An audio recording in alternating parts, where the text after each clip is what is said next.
ED. ഉദ്യോഗസ്ഥരെ ആക്രമിച്ച കേസിൽ 2 CPM പ്രവർത്തകർക്ക് കൂടി ഹൈക്കോടതി ഇന്ന് ജാമ്യം അനുവദിച്ചിരിക്കുന്നു. അങ്ങനെ ഓരോരുത്തരായി പുറത്ത് വരികയാണ്.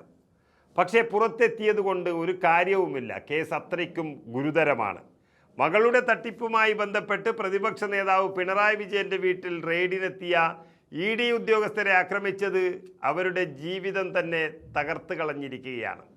10 വർഷമായി പിണറായി വിജയൻ രക്ഷിക്കുമെന്ന ഒരൊറ്റ കാഴ്ചപ്പാടിൽ ഈ അക്രമത്തിനും ഇറങ്ങിയവർ ഇപ്പോൾ ആരോരും രക്ഷയ്ക്കില്ലാതെ ജയിലിൽ കിടന്നത് 70 ദിവസമാണ്. സംഭവം നടന്ന പ്രദേശത്തോ അതിൻ്റെ സബ് ഡിവിഷൻ പരിധിയിലോ പ്രവേശിക്കരുത് എന്ന കർശന വിലക്ക് കോടതി ഏർപ്പെടുത്തിക്കൊണ്ടാണ് ഇപ്പോൾ ജാമ്യം അനുവദിച്ചിരിക്കുന്നത്. കേസുമായി ബന്ധപ്പെട്ട അന്വേഷണം ഏതാണ്ട് പൂർത്തിയായതും പ്രതികളിൽ നിന്ന് ആയുധങ്ങളടക്കം കണ്ടെടുത്തു കഴിഞ്ഞതായും കോടതി വിലയിരുത്തുകയും അതുകൊണ്ട് തന്നെ ഇനിയും ഇവർ കസ്റ്റഡിയിൽ തുടരേണ്ടുന്ന ആവശ്യമില്ലെന്ന നിരീക്ഷണത്തിലാണ്. അതിൻ്റെ അടിസ്ഥാനത്തിലാണ് പ്രതികൾക്ക് ജാമ്യം അനുവദിച്ചിരിക്കുന്നത്. തെളിവുകളെല്ലാം ദൃശ്യങ്ങളിൽ തന്നെയുണ്ട്.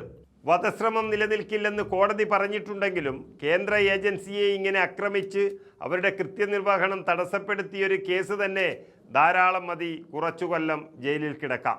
ഇതോടെ കേസിൽ ജാമ്യം ലഭിച്ചവരുടെ എണ്ണം 16ആയി.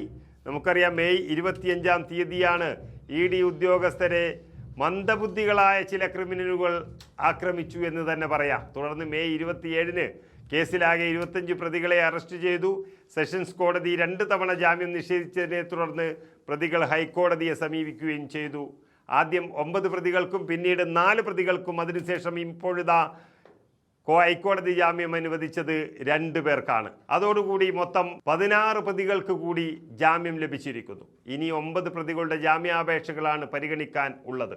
വധശ്രമ കുറ്റം പ്രഥമദൃഷ്ട്യാ നിലനിൽക്കില്ലെന്നും അന്വേഷണം അവസാന ഘട്ടത്തിലായതിനാൽ പ്രതികളെ തുടർന്നും ജയിലിൽ പാർപ്പിക്കേണ്ടുന്ന സാഹചര്യമില്ലെന്നും ചൂണ്ടിക്കാട്ടിക്കൊണ്ടാണ് ഹൈക്കോടതി ജാമ്യം അനുവദിച്ചത്. പാർട്ടിയുടെ ഒരു ഭാരവാഹി പോലുമല്ലാത്ത ഒരാൾക്ക് വേണ്ടി, അത് മുൻ മുഖ്യമന്ത്രിയുടെ മകൾ എന്ന ഒറ്റ പേരിൽ അവരുടെ തട്ടിപ്പിന് കൂട്ടുനിൽക്കുകയായിരുന്നു ഈ 25 പേരും എന്നുള്ളതാണ് നമ്മൾ കണ്ടെത്തിയത്. പക്ഷേ ഇങ്ങനെ ഒരു ആക്രമണം നടത്തിയത് 100% തെറ്റാണെന്ന് DYFI തന്നെ അവരുടെ ഒരു പ്രസ്താവനയായി ഇറക്കിക്കഴിഞ്ഞു. ഈ ക്രിമിനലുകളെ അവർ തള്ളിക്കളഞ്ഞിരിക്കുന്നു.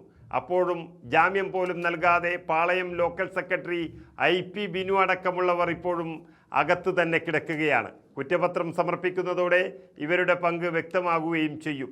മന്ദബുദ്ധികൾ പോലും ചെയ്യാൻ സാധ്യതയില്ലാത്തൊരു വിഡ്ഢിത്തമാണ് ഈ പ്രതികൾ ചെയ്തത്.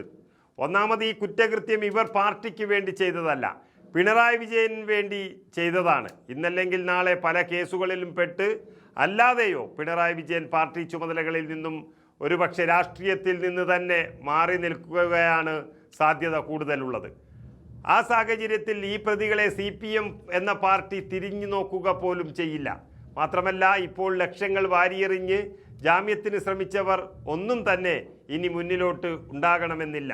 എല്ലാവരും കൈവിട്ട സ്ഥിതിയാണ്. അതുകൊണ്ട് തന്നെ വ്യക്തമായ തെളിവുകൾ ജീവിക്കുന്ന ഒരു കേസിൽ കുറ്റപത്രം സമർപ്പിച്ച് വിചാരണ തുടങ്ങി ശിക്ഷ വിധിക്കുന്നത് വരെയുള്ള പോരാട്ടവും അത് കഴിഞ്ഞാലുണ്ടാകുന്ന ശിക്ഷയുമൊക്കെ വരുത്തിവെച്ച അബദ്ധങ്ങളായിട്ട് മാത്രമേ എല്ലാവരും കാണുന്നുള്ളൂ. അതുകൊണ്ട് ജാമ്യം ലഭിച്ചു എന്ന പേരിൽ അട്ടഹസിക്കുന്നവർ പിണറായി വിജയനെ വിശ്വസിച്ചിറങ്ങിയ പ്രതികൾക്ക് ജാമ്യം ലഭിച്ചുകൊണ്ടിരിക്കുന്നുവെങ്കിലും യഥാർത്ഥത്തിൽ പാർട്ടിക്ക് അവർ ഭാരമായി മാറിയിരിക്കുകയാണ്.